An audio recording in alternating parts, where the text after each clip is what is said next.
Tony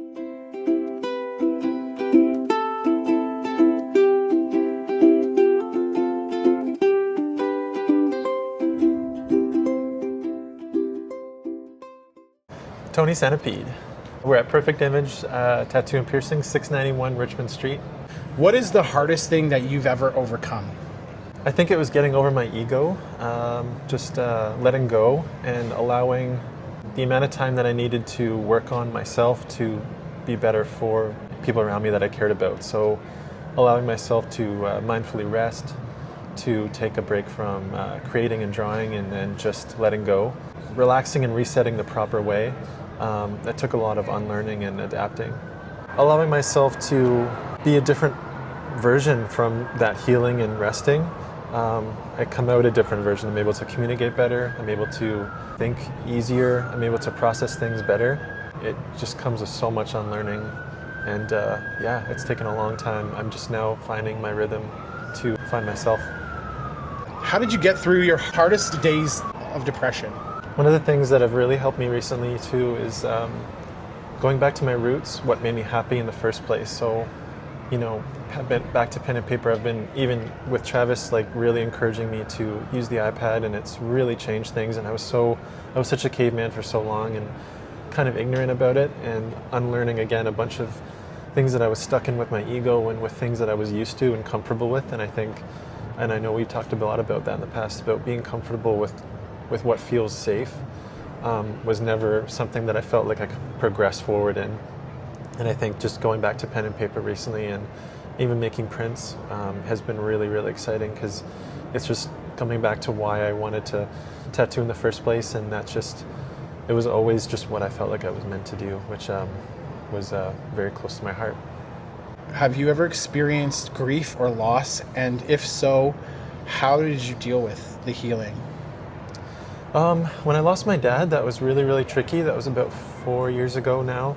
I just did a lot of things that he loved to do. And I think I just followed suit with, you know, making his favorite foods, listening to his favorite musicians. I tried to just put myself in his shoes, and I found myself really in my emotions and my feels. I had plenty of nights bawling my eyes out, but I think that was just a necessary thing to move forward. And I think that took, again, so much unlearning and letting go, which was very, very painful, but super necessary, and I'm glad I did it. What would you tell somebody dealing with grief, and if they're healing today? One thing that I really think a lot about is the younger version of yourself. And even like meeting someone that was your age now. So like, even if you were like 10, 11, 12, or like an adolescent teen and going through those things, you would look up to those people, and, you know, or even just, you know, thinking back to like the younger version of you would be really, really proud that you're here right now. And the fact that it's so hard to transport yourself to that spot. You know, you've come so long, and you've pushed your way through, and you've like chiseled your way through all these really gnarly times, and it's just like tooth and nail, blood, sweat, and tears, and you're finally here. And again, super painful, but super necessary, because that's how, we make progress. What is one goal or dream that you have that you would still like to accomplish? One of the things that I think artistically, I think I would really love to be able to have like a whole series of prints and patches. I really love interacting with my designs with clothing, and I've been trying to do fabric paint and all sorts of like different types of materials to like fabric paint to interact with like pants and shirts and jackets, mostly patches, and just aesthetically translating my work to clothing. I'm a huge fan of fashion, so I think it's really exciting to be able to think about that and look to the future.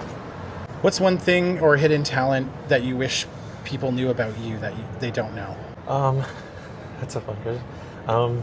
As a kid, I was always a huge fan of like sideshow and like sideshow freaks, and like seeing all the modified folks that were doing like sideshow and a circus act, and I was always a huge fan of the circus. I was always a fan of like tightrope and unicycle and just like classic clown performance, and and I always wanted to. I started unicycling when I was in high school, but sometimes the teasing got a bit much. But then I was, like you said, it just like full. Just coming back to where you started it, right? I just recently bought a new wider tire unicycle, and I started juggling again. So that was really exciting. But yeah, I hope to maybe do a sort of like busking performance someday. That'd be really fun. What is one nostalgic memory you have growing up that you wish to share? Something really, really close to my heart was, I mean, I've always been a huge fan of longboarding, so I used to go with my homies. I grew up in Newmarket, but we'd go to this huge parking lot tower in Aurora, and we would just spin around and around and Amazing. around and around all the way down. We did that like at midnight and all through the night. It was the best ever. I think I was about 14 or 15 at the time, but I love an adrenaline rush, so. What is one closing advice you would have for the world? I think you should trust that the younger version of yourself would be very, very proud of yourself because you've come this far. The younger you, the baby you, the infant you, had no idea that you would make it here. And yeah, they would look up to the person you are today if they would know that you would be brave enough to do all these things to make it to where you are now. Well, thanks for doing a 5-minute interview with me. Pleasure, bro. All right, brother. It's great to see you. Thank you. It was good to see you too.